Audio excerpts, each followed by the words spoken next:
Coming up next on This Week in Torrance, construction is underway on Torrance Memorial Medical Center's new tower. We'll bring you an update.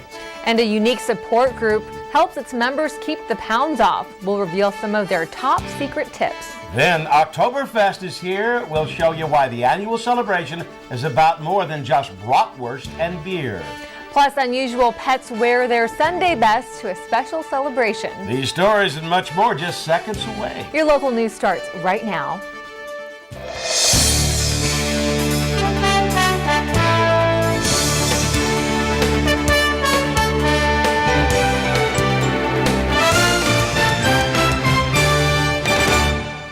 Hello, everybody, and welcome to This Week in Torrance. I'm Ben McCain. And I'm Jin Chun. Thanks for joining us. Here are your top stories. A major road improvement project is causing a major road closure for the next 4 weeks. Now, to help reduce traffic on adjacent streets, the Del Amo Boulevard Extension Project is extending the road between Maple Avenue and Crenshaw Boulevard. And as the work continues, Del Amo Boulevard from Maple to Madrona Avenues will be closed beginning Tuesday, October 11th. The road is expected to reopen by Tuesday, November 8th. For more information, go to the Public Works page on the city's website. We have a brief City Council meeting to tell you about. Council approved the design and appropriated funding for the long-awaited transit center, officially called the Torrance Transit Park and Ride Regional Terminal. The project will cost $1 million, all of which is refundable to the city by the Los Angeles County Metropolitan Transportation Authority. Another construction project in Torrance may be one of the largest in recent years, and as reporter Jacqueline Quinn discovers, a new medical tower will be important to a local hospital and its patients. Construction is in high gear behind the green fence, but you need a bird's eye view to see what is going on down below. Connie Centers, who's overseeing the project, describes how far the new towers have come since groundbreaking. We've done quite a bit of excavation, as you can see. We've dug down 30 feet and created the footprint of the building. We've placed about almost 1 million pounds of rebar in that foundation. I'm standing here in the Healing Gardens, which will connect the existing tower to the new tower in this area they call the footprint, where construction workers have just finished laying in the utilities, and soon they're going to be pouring in about 10,000 cubic yards of cement and laying down the mat foundation. From here, crews will start building up the rest of the new tower, which will feature new earthquake restraints that support and dampen seismic activity. With patient focus in mind, the new expansion will also house 256 private rooms, which are designed to keep patients' stay more comfortable during recovery. We really took into consideration design elements that would integrate care and compassion, the human side of healthcare, with integration of science and technology. The planning committee is working now not only to move into the new building when completed, but also expanding the services of the current hospital. For This Week in Torrance, I'm Jacqueline Quinn. Thanks, Jackie. The estimated $500 million project is expected to be completed by early 2015. A car company with ties to Torrance is back on the rise. Toyota Motors' global production rose for the first time in a year. Worldwide output at Japan's biggest automaker climbed more than 10% from last year. Production rose at both domestic and overseas factories, especially in South Africa, Australia, Asia, and Europe. The automaker is preparing to ramp up production in the coming months. This is to make up for losses caused by the March earthquake and tsunami. Here's more positive news for another car company with headquarters here in Torrance. Honda just learned they have more certified green buildings in North America than any other car company. Honda's 11 green buildings are certified by Leadership in Energy and Environmental Design, or LEED. The nonprofit organization issues certifications to buildings designed to minimize energy use and their carbon footprint. Supporters of the Madrona Marsh recently gathered for a night under the stars. The second annual Starlight Magic event helped raise much-needed funds for the marsh and its nature center and programs. Last year, 50 school tours were given throughout the preserve. Funds will help these programs continue at the county's only remaining natural wetlands.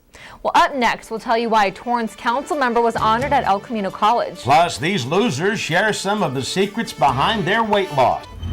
I present to you Algebra 2, Foreign Languages, and finally, Biology. Who among you will step up to their challenge? Me. Me too. Sign me up. Take on the tough classes now. You need them to prepare for college. Patty, let me be honest with you. Won't filing for Social Security benefits online be confusing? George, it's simple and easy, and you can do it in your pajamas from the comfort of your own home. Oh, my. You've navigated through asteroid belts, right? Oh, sure, plenty of times. Well, compared to that, navigating socialsecurity.gov is a snap. Really? It's so easy. Even Kirk could do it.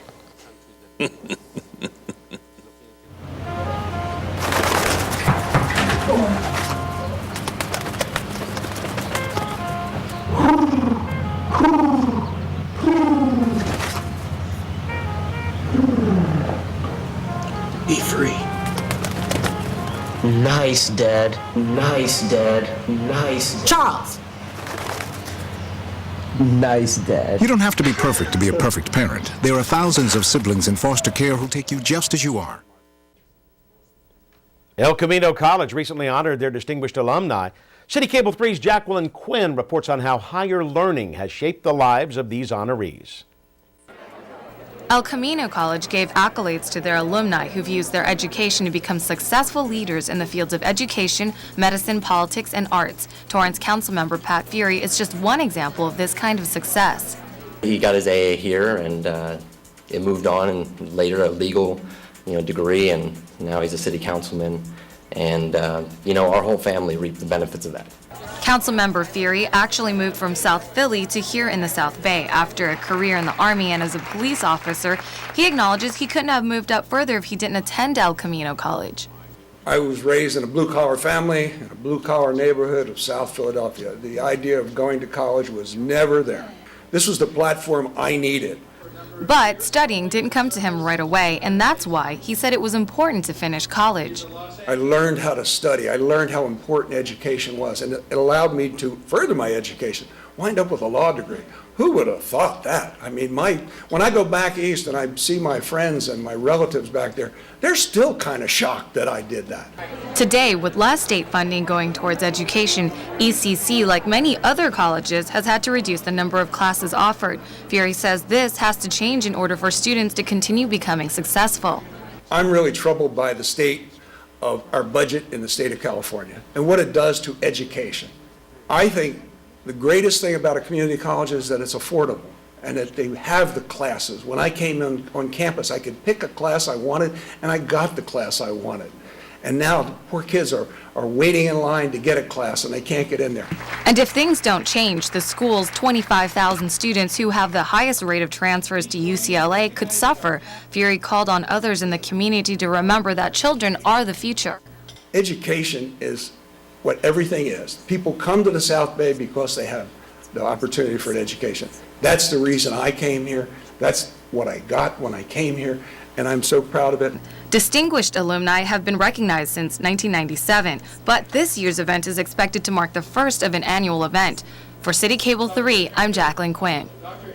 Thank you, Jacqueline. Other recipients include Grammy-nominated jazz pianist David Benoit, educator Donald Braun, Michael Montoya of Southern California Edison, and Dr. Sina Toy Womuth. El Camino College hands out 1,200 degrees every year. Nearly 70% of all students graduate or move on to higher learning institutes. Parrots, monkeys, and turtles, oh my. Reporter Hiba Samid finds out why these animals and many more recently attended church. Parrots, squirrel monkeys don't normally go to church, but they did come to First Lutheran Church for the 3rd annual Blessing God's Creatures Day. We know so many people's pets are their children, so we welcome our South Bay neighbors to First Lutheran so that they can also know God's care for their animals. The blessing tradition actually dates back to a Catholic belief in remembrance of St. Francis of Assisi, the patron saint of animals and love for God's creatures. We bless the animals that people bring, their pets, their beloved, and we assure them that the God who made everything loves their pets as much as they do and wants to give them life and vitality for as long as they're with us. Not only were pets blessed, but their owners too. We also give a blessing for the owner, that they might be a good caretaker manage or steward of these animals. And that's what the animal businesses and non-profit organizations came to do, displaying related pet care items like bird disaster kits, and the new exclusive part was the exotic animal presentations by the Wildlife Learning Center. That allows them to exactly triangulate where their food is down on the ground. So they use their ears to find their food, not their eyes. This festival brought together the love between people and animals, reminding everyone that it's not only people that need blessings, so do animals. For CitiCABLE 3, I'm Hiba Samad. Thanks, Hiba. The Blessings of God's Creatures has become an annual event at First Lutheran Church in Torrance.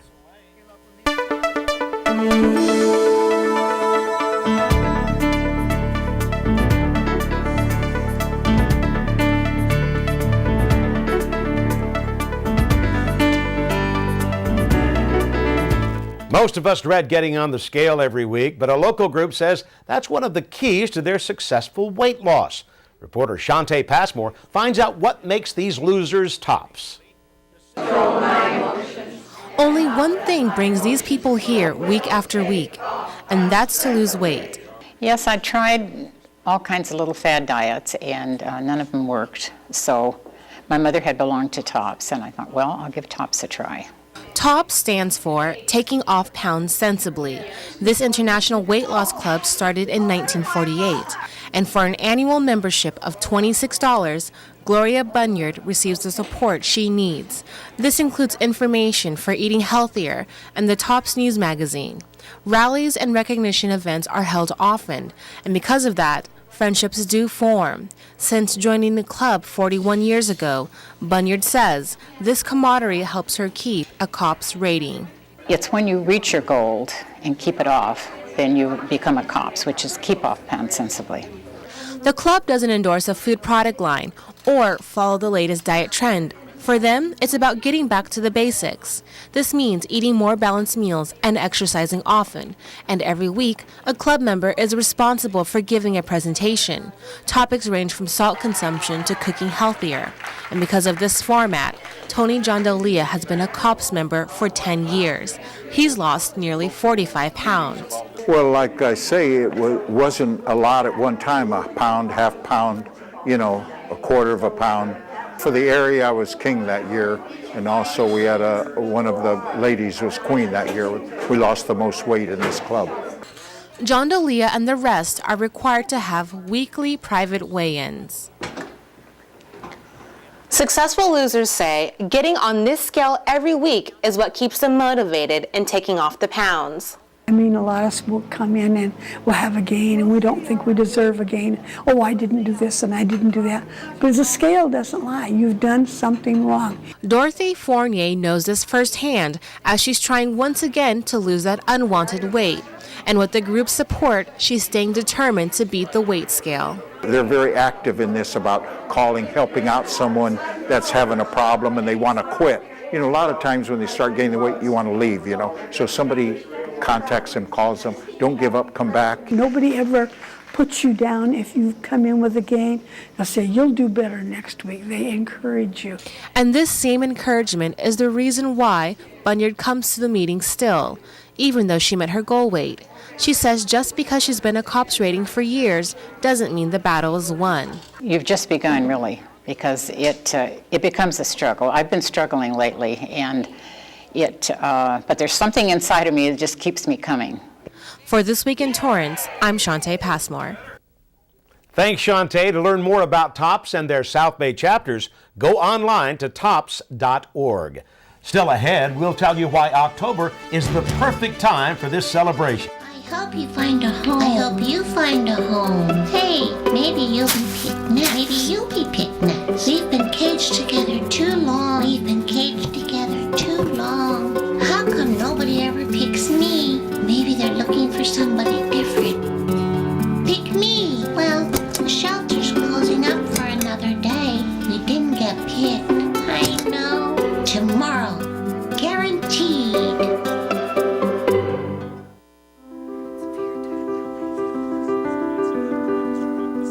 Mom? Yes? I've been thinking about it, and I'm not gonna go to college. What are you saying? You've got to go to college. Well, they offered me a job, and I want to buy some new stuff, like a new phone, a car. Son, college is much more important than a new car. No, Mom, it isn't. Yes, son, it is. No. Yes. No, Mom. Anyways, it's my decision. Your decision. Okay, well then decide what degree you're going to get because you will go to college. Their tomorrow depends on your words today. The Hispanic Scholarship Fund has the information you need to help your kids go to college and have a better future. Come support the arts at El Camino College this month. The ECC Center for the Arts organization is proud to present the music of Pat Metheny, the prolific guitarist and composer, on Saturday, October 29th at 8 p.m. at the Marcy Auditorium. Tickets are $15 or $10 with a student ID. For more information, go to centerforthearts.org or call 800-832-ARTS. Here's a fun way to support the Torrance Education Foundation. The third annual Skechers Peer-to-Peer Friendship Walk is a 3.4-mile event that brings friends, families, and businesses together in support of children's education. On Sunday, October 30th, walkers will begin at the Manhattan Beach Pier, walk to the Hermosa Beach Pier, and then back again. There is a $25 registration fee, but all of it will go directly to the Torrance Education Foundation. Additional fundraising will also help support a program for TUSD teachers. Check-in begins at the Manhattan Beach Pier at 8 a.m., and opening ceremonies begin at 9. You can register online at SkechersFriendshipWalk.com. And finally, October is here, and that means it's time for a great celebration. But Oktoberfest is not only about the beer. CitiCable's Jacqueline Quinn takes us to Alpine Village with the story. A lot of people think about the food and the beer at Oktoberfest, but there's something else to consider, and that's making a fashion statement. As Oktoberfest celebrations become more popular, people are getting into the spirit by wearing traditional German clothes. Elke Schultz tells us the history of the clothing that dates back hundreds of years. What you're wearing is known as a dirndl dress, and what you have on is the mid-length. And these dresses go back hundreds of years, and they were all functional clothing at one time, obviously less adorned. And it was made so that you could wash your apron and your blouse and not have to wash the dress each time. But actually what I see a lot of people wear is a different length, and it looks more like that. Can you tell me about this? Well, there's the short, the mini versions, which are really popular with the younger girls, of course. Okay, well, you know, guys might feel left out, so what do guys wear? For men, the tradition is to wear the lederhosen, which literally means leather shorts. This is the most typical length. They do also make a knee-length, the knickers. And once you're dressed up and ready to take pictures, the fun begins next door.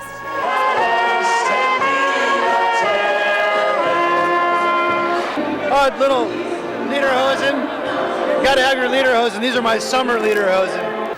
Even if you're not dressed up, there's a lot Oktoberfest still has to offer. One visitor tells us he's been coming here for a few years. I came here to have fun with my friends. You know, just a good time to have a good environment. You know, just drinking some good beer, good sausages, good music. Management at Alpine Village says the show has changed over its 44-year run, and this year's has gotten major upgrades. This year there's actually a scripted show. We have 2 hosts. We have rehearsals for weeks in advance and put this pretty tremendous show together. So people who haven't been to Oktoberfest for quite a while, they're going to be very surprised when they come. Heino is one of the hosts, and he's making sure people have a good time and that they do the chicken dance. How many times have you done the chicken dance on stage with 100 other people? 2? Ah, you are a veteran. You are an old hen. Despite crowd pleasers like big Oompa bands, Heino, or even the costumes, the main attraction is still the beer. Now that you know what Oktoberfest is all about, grab your Drindle and Lederhosen and check it out before it ends on the 23rd. For CitiCable 3, I'm Jacqueline Quinn. Thanks, Jacqueline. Once again, the month-long event ends on October 23rd.